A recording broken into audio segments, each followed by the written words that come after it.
बिस्मिल्लाहिर्रहमानिर्रहीम। अस्सलामु अलैकुम स्टूडेंट्स, उम्मीद करती हूँ सब लोग खैरियत से होंगे। आज की वीडियो में हम CS 302 का लेक्चर नंबर 39 देखने जा रहे हैं। एंड आई होप कि मैं जो भी वीडियोस आपके लिए बना रही हूँ वो आपके एग्ज़ाम में बहुत ज़्यादा फ़ायदेमंद भी साबित होगी।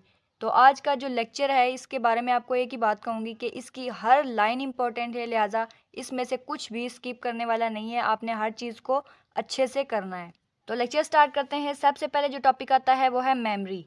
मेमोरी होती क्या है? Sequential circuit can not operate without a memory element. यानी कि सिक्वेंशियल सर्किट जो होते हैं वो मेमोरी के बगैर कोई भी काम नहीं कर सकते। Memory elements use in sequential circuits are relatively small. यानी कि जो सिक्वेंशियल सर्किट में मेमोरी एलिमेंट यूज होते हैं वो बहुत ज़्यादा छोटे होते हैं and store few binary bits of information. Large memory capable of storing very large amount of information are use in computer system.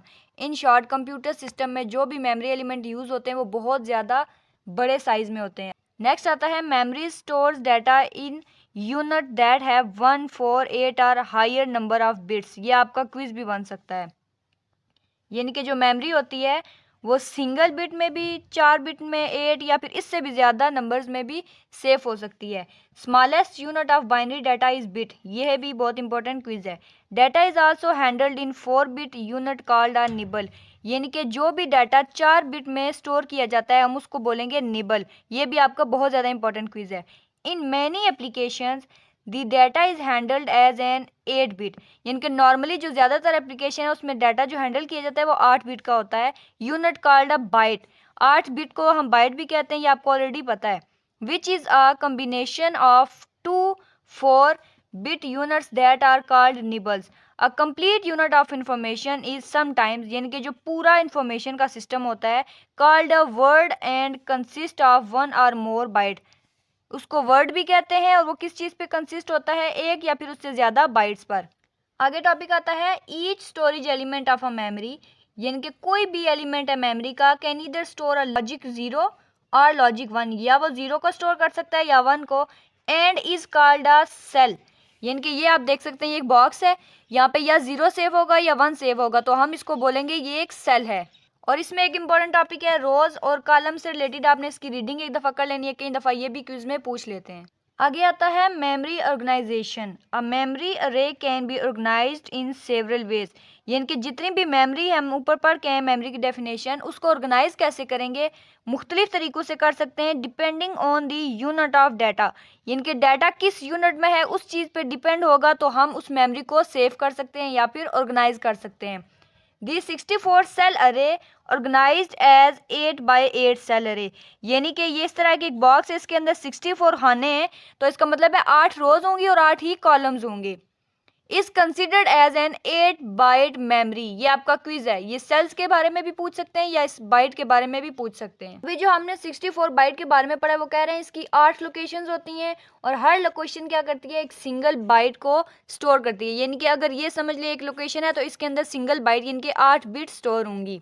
Next है the 64 cell array organized as 4 multiply by 16 cell. इस array को 4 16 निस्बत से भी तैयार किया जा सकता है। Store 16 nibbles and if organised as 164 stores 64 single bit values. The 4 multiply by 16 memory array allows data to be accessed in the form of 4 bit nibbles. ये भी आपका क्विज है। आगे कह रहे हैं कि जो 1 ज़रब 64 अरे का डाटा होता है ये किस चीज़ को अलाउ करता है? To be accessed in unit of 1 bit. यानी कि ये इजाज़त दे सकता है कि 1 बिट यूनिट से भी हम इस चीज़ को एक्सेस कर सकते हैं। और ये पैराग्राफ है, इसकी रीडिंग आपने करनी है। मैं आपको यहाँ से जो इंपॉर्टेंट समझाने वाली चीज़ है वो कौन सी है? यहाँ पे हम देखेंगे 16 के मल्टीप्लाई बाय 8। इसके का मतलब होता है 1024। यानी कि एक अगर के लिखा हुआ है तो उसके अंदर कितने एमबी होंगी? 1024 एमबी होंगी। और इसको 16 से मल्टीप्लाई किया हुआ है तो ये आंसर आएगा। अगर 8 से मल्टीप्लाई करेंगे तो इसके मुताबिक आंसर आएगा। ये आपका क्विज है, ठीक है, आपने जहन में रखना है। हो सकता है 32 को 4 से ज़रब दे के आपको ऑप्शन दे दें, लेकिन आपने देखना है कि 22 ये यहाँ पे 1024 आएगा, तभी हमारा आंसर बिल्कुल ठीक होगा। अब जो टॉपिक आता है वो है मेमोरी कैपेसिटी एंड डेंसिटी। ये इंपॉर्टेंट टॉपिक है। कैपेसिटी मेमोरी की क्या होती है और डेंसिटी क्या होती है, दोनों अलग अलग टर्म है और ये कैसे हमें अभी रीडिंग करने के बाद पता चलेगा। ईच मेमोरी अरे हैज़ अ मैक्सिमम कैपेसिटी, कोई भी मेमोरी अरे है उसकी एक ज़्यादा कैपेसिटी होती है to store information in the form of bits. जब भी ये क्वेश्चन आया CS302 में कि जो मेमोरी है या इन्फॉर्मेशन है वो किस चीज़ में सेव होती है, तो आपने ये याद रखना है कि इन द फॉर्म ऑफ बिट्स होती है। 10 a 16K multiplied by 8 memory stores 16K bytes or 16 multiplied by 1024 is equal to this byte। यानी कि अगर हम कहें कि उसने मेमोरी स्टोर की है 16K की, तो हम क्या लिखेंगे यहाँ पे, उसने 16,384 बाइट को सेव किया है। आगे बता रहे हैं memory density on the other hand specifies the number of bits stored per unit area. अब वहाँ पे उन्होंने बता दिया इतनी बाइट सेव हुई, अब यहाँ पे बताएंगे एक यूनिट एरिया पे या एक बॉक्स आप ले लें मिसाल के तौर पर, उसमें कितनी मेमोरी सेव की गई है। More the number of bits stored in a unit area more dense the memory that is. यानी कि ये एक बॉक्स है ना, अगर यहाँ पे 2 3 4 10 बिट्स सेव हुई हैं तो इसका मतलब है ये इसकी डेंसिटी है। More bits are stored in the less space. अब देखें ये कम जगह पे जितनी ज़्यादा मेमोरी सेव होगी उसको बोलेंगे हम density. The capacity and the density of a memory are determined by the total number of cells. यानी कि जितने टोटल नंबर होंगे छोटे छोटे बॉक्सेस या सेल्स के, उससे हमें पता चलेगा उसकी कैपेसिटी कितनी है और डेंसिटी कितनी है। Implemented in a unit area. Memory signals and basic operation on memory. Memory के सिग्नल किस तरह के होते हैं, मेमोरी कौन से बेसिक ऑपरेशंस करती है, इस टॉपिक में हम ये देखेंगे। 2 basic operations are performed on memories. Memory पे 2 तरह के काम होते हैं। पहला कौन सा है, reading of information from the memory and writing of data to the memory. ये भी याद रखना है, reading information from the memory and writing of data to the memory. इसके बाद to support the to read and write, यानी कि reading और राइटिंग को सपोर्ट करने के लिए operation memories provide several signal. अब पहला काम था उसने ये बताया ना, बेसिक ऑपरेशन रीडिंग और राइटिंग करती है, और दूसरा था मेमोरी सिग्नल। अब इन 2 चीज़ों को सपोर्ट करने के लिए मुख्तलिफ तरह के सिग्नल्स भी प्रोवाइड किए जाते हैं। अब आगे इस डायग्राम में आप देख सकते हैं block diagram of a read and write memory. यहाँ से एड्रेस बस आ रही है, इनके कोई ना कोई चीज़ दी जा रही है, आगे एड्रेस डिकोडर। कंप्यूटर को हमेशा 0 और 1 की फॉर्म समझ में आती है, लिहाजा यहाँ से जो भी एड्रेस दिया जाएगा ये इसको डिकोड करके अपनी ज़बान में करेगा, फिर आगे दे देगा मेमोरी अरे को। मेमोरी सिलेक्ट की जाएगी, यहाँ से रीडिंग और राइटिंग के 2 ऑप्शंस दिए जाएंगे। जब भी सारी सिलेक्शन हो जाएगी तो एंड पे हमें डाटा बस इनके रिजल्ट दे दिया जाएगा। मेमोरी के बेसिक ऑपरेशन देखने के बाद हम देखेंगे सिग्नल किस तरह के दिए जाते हैं। पहला है read and write signal. Read and write signal are required to configure the memory for read and write operation. इनके ये सिग्नल इसलिए दी जाता है ताकि हमें पता चले कि हमने मेमोरी को रीड करना है या उसको लिखना भी है। Memory chips have a single read write signal, या फिर रीड का दे सकते हैं या फिर राइट का दे सकते हैं। सिंगल का मतलब है एट अ टाइम एक काम करेगा। When this signal is set to high, अगर सिग्नल को हाई पे कर देंगे तो it allows data to be read from the memory. अगर लॉजिक हाई है तो रीड करेगा। इसी तरह का लिखा हुआ है signal is set to low, data is written into the memory. अगर लो दे देंगे तो डाटा को लिखना स्टार्ट कर देगा। Some memory chips have 2 separate read and write signal. इनके कुछ मेमोरी चिप्स होती हैं जिनमें अलग अलग दोनों काम होते हैं। The read and write signals are separately asserted to control the read and write operation. दूसरा सिग्नल कौन सा मेमोरी को दिया जाता है, एड्रेस सिग्नल, यानी कि उसको बताएं कि ये चीज़ जाएगी कहाँ पे और आएगी कहाँ से। Address signals are required to specify the location in the memory. जैसा कि इसके वर्ड से पता चल रहा है कि ये हमें बताता है लोकेशन मेमोरी में कौन सी है। From which information is accessed read or write. A set of parallel address lines known as the address bus carry the address information। ये आपकी डेफिनेशन भी आ सकती है, क्विज भी आ सकता है, बाकी की रीडिंग आपने लाजमी कर लेनी है। थर्ड पे आता है डाटा सिग्नल। पहला रीड राइट को पढ़ चुके हैं, फिर एड्रेस बताएंगे, उसके बाद हम डाटा सिग्नल भी बताएंगे कि डाटा किस तरह का होगा। Data lines are required to retrieve the information from the memory array during a read operation and to provide the data that is to be stored in the memory during a write operation। हम data को read करना चाहें तो तब भी हमें कोई ना कोई सिग्नल या डाटा लाइंस चाहिए होती हैं। हमें डाटा चाहिए होगा तभी आगे उसकी राइटिंग भी स्टार्ट होगी। इसके बाद है as the memory reads a write one data unit, यानी कि एक डाटा यूनिट में लिखा जाता है at a time, therefore the data line should be equal. अगर एक वक्त में एक ही डाटा टाइप लिखी जा सकती है तो क्या होगा, ये किसके बराबर होना चाहिए? To the number of data bits stored at each addressable location in the memory. A memory organized as a byte, ये आपका क्वेश्चन भी बन सकता है।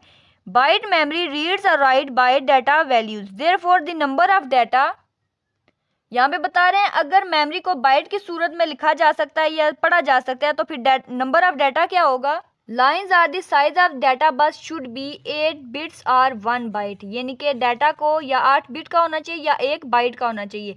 अ memory organized to store nibble data values require 4 bit wide data bus. हम पहले पढ़ चुके हैं 4 बिट का मतलब है निबल, तो लिहाजा अगर हम कहेंगे कि एक निबल स्टोर करना है तो 4 बिट को ही लेकर आगे चलेंगे।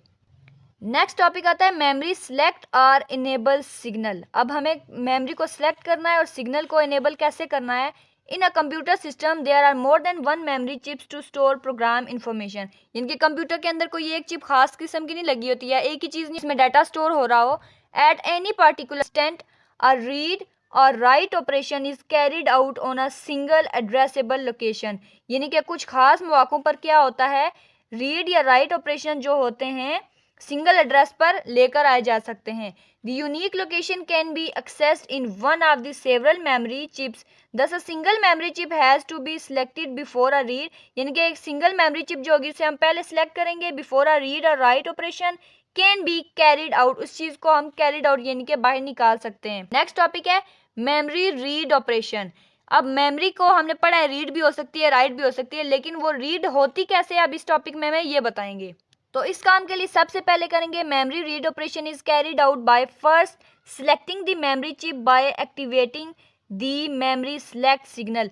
हम इस सिग्नल को एक्टिवेट करेंगे और जो भी हमारे पास मेमोरी होगी उसे सिलेक्ट कर लेंगे। The read signal is asserted to configure the memory circuitry for reading data from the memory. अब ये जो रीडिंग का सिग्नल दिया गया ये क्या करेगा, मेमोरी के सर्किट से उसको लेगा और आगे मेमोरी में रीड करना शुरू कर देगा। And address 100 is applied on the address line, यानी कि अगर 100 हमने अप्लाई किया हुआ है एड्रेस लाइन पर तो क्या होगा, the internal address decoder of the memory decodes, सबसे पहले डिकोडर अपना काम शुरू करेगा, decode the address and select one unique row from which data is read. हमने उसमें एक एड्रेस दे दिया है तो क्या करेगा, पहले उस डाटा को डिकोड करेगा, डिकोड करने के बाद उस चीज़ को सिलेक्ट करेगा जिसे हमने उसे इंस्ट्रक्शन दी है, तो वो उस चीज़ से डाटा को रीड करना शुरू कर देगा। इस डायग्राम में आप देख सकते हैं एड्रेस बफर लगा हुआ है यहाँ पे 100, जैसे ऊपर एग्जांपल में उन्होंने बताया एड्रेस दे दिया हमने। अब ये एड्रेस लेकर आ गया एड्रेस डिकोडर के पास, ये क्या करेगा, इसको बताएगा 100 का नंबर लेकर आया हूँ और ये मेमोरी सिलेक्ट में बताएगा और आगे क्या करेगा, यहाँ से देखेगा कि ये चीज़ किस किस जगह पर एग्जिस्ट कर रही है, वहाँ से रीडिंग और राइटिंग का काम होगा, वो ऑप्शन हमने दी होगी कि रीड करना है या राइट करना है। उसके बाद ये चीज़ अब दोबारा से डाटा बस को जाएगी और यहाँ पे हमारे पास आउटपुट आ जाएगी। नेक्स्ट टॉपिक आता है कि अब हम मेमोरी में राइटिंग ऑपरेशन कैसे करेंगे। Memory write operation is carried out by first selecting the memory chip by activating the memory select signal. इसका मतलब है कि सबसे पहले राइटिंग के लिए भी हमें क्या करना पड़ेगा, डाटा को सिलेक्ट करना पड़ेगा। The write signal is asserted to configure the memory for writing data to the memory। जैसा कि रीडिंग वाला था वैसा ही राइटिंग वाला है। An address 011 is placed on the address lines by the microprocessor। ये थोड़ा सा डिफरेंस है इसमें कि ये माइक्रो प्रोसेसर में एड्रेस लाइंस को भेजेगा। The internal address decoder of the memory decodes the address। अब इसके अंदर एक एड्रेस लगा हुआ है जो कि डिकोड करेगा एड्रेस को and selects one unique row, एक खास किस्म की रो को सिलेक्ट करेगा। Line which selects the row location 3, अब जो के लोकेशन नंबर 3 को सिलेक्ट करके हमें आउटपुट देना स्टार्ट कर देगा।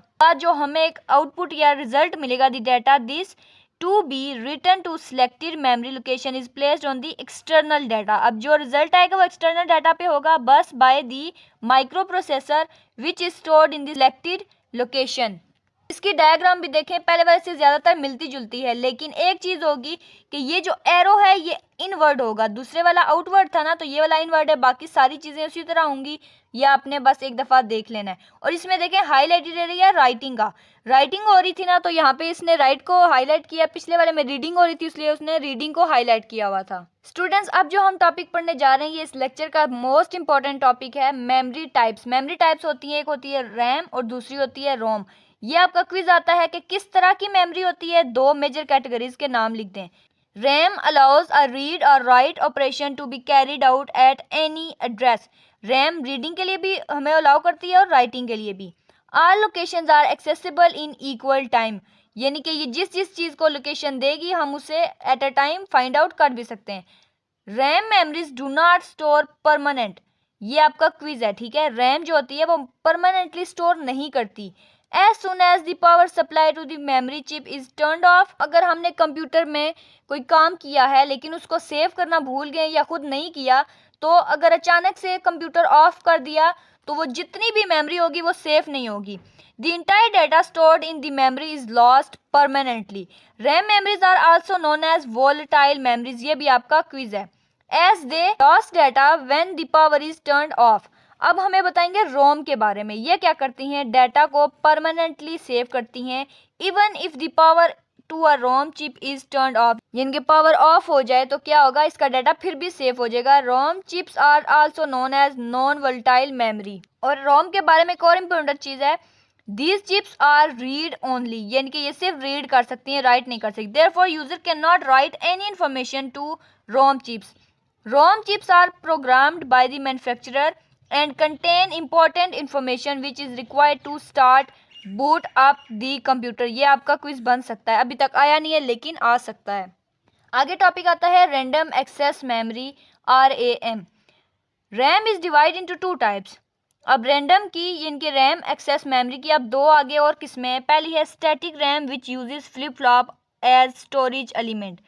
पहली टाइप होगी फ्लिप फ्लॉप यूज करती है। दूसरी होगी dynamic RAM which uses capacitor to store binary information. ये बहुत ज़्यादा इंपॉर्टेंट टॉपिक है, आपने इसको लाजमी करना है। स्टैटिक मेमोरी में क्या होता है, जो फ्लिप फ्लॉप होते हैं ना वो इजीली 0 और 1 की फॉर्म हमें शो कर देते हैं। लेकिन जो दूसरी होती है डायनामिक, क्योंकि ये कैपेसिटर इस्तेमाल कर रहा है तो कैपेसिटर को चार्ज करना पड़ता है। लेकिन कैपेसिटर में इस नंबर को कैसे सेव करेंगे, to store binary 1 the capacitor is charge. Capacitor को चार्ज करेंगे तो 1 को सेव कर देगा, लेकिन अगर 0 को हम सेव करना चाहते हैं तो वो क्या हो जाएगा, अनचार्ज। और इसके बाद ये रीडिंग आपने सारी करनी है, ठीक है, आसान अल्फाज में लिखा हुआ है। और एक और बात आपको मैं लाजमी बताऊं कि स्टूडेंट्स जो भी टॉपिक मैं आपको कहती हूँ कि इंपॉर्टेंट है या पेपर में आ सकता है, 90% चांसेस होते हैं कि वह टॉपिक आता है या उससे रिलेटेड कोई ना कोई क्वेश्चन आता है। मैं आपको ये तो नहीं कहूँगी कि कोई टॉपिक छोड़ दें। रीडिंग में हमेशा से कहती हूँ ये मस्ट है, कोई टॉपिक छोड़ने वाला नहीं होता। लेकिन फिर भी जो टॉपिक मैं आपको बता रही हूँ उससे आपने 110% करना है, वो पेपर में आएगा। आगे एक अलग से टॉपिक दिया गया स्टैटिक रैम का, इसके बारे में हम बता रहे हैं। Each cell of static RAM is implemented using a flip flop. ये आपका इंपॉर्टेंट क्विज है इसलिए बार बार बता रहे हैं। Which is implemented using several MOSFET, यानी कि जो फ्लिप फ्लॉप इम्प्लीमेंट होता है वो इस ट्रांजिस्टर को यूज करके होता है। एक्सटर्नल पावर इज रिक्वायर्ड, यानी कि बाहर से हमें कोई ना कोई एनर्जी चाहिए होगी to operate the transistor. Transistor को चलाने के लिए हमें एक्सटर्नल पावर या कोई ना कोई एनर्जी चाहिए होगी। As long as the external power is applied the static memory cell retain the data, यानी कि जब तक बाहर से यहाँ से एनर्जी मिलती जाएगी तो ये जो मेमोरी है ये स्टैटिक रैम है ये अपना काम करती जाएगी। आगे इस डायग्राम में आप देख सकते हैं कैंड गेट यूज किया हुआ है और आगे ये फ्लिप फ्लॉप यूज किया हुआ है, डी फ्लिप फ्लॉप यूज किया हुआ है। यहाँ से इनपुट दे रहे हैं, डी को इनपुट मिलेगी यानी कि एंड अरे को मिलेगी, तो यहाँ से आगे सी को भी इनपुट मिलेगी। अब ये सारी इनपुट्स मिला के यहाँ और गेट के साथ ये देखें ये बफर इस्तेमाल किया हुआ है। ये हम पिछले टॉपिक्स में पढ़ के हैं इसलिए आपको ज़्यादा समझाने की ज़रूरत नहीं है। और यहाँ पे डेटा आउटपुट आ जाएगी। इसकी वर्किंग सारी इस पैराग्राफ में लिखी हुई है, आपने इसकी एक दफ़ा रीडिंग कर लेनी है, बहुत ज़्यादा ईजी है, यहाँ से कोई क्विज आ सकता है।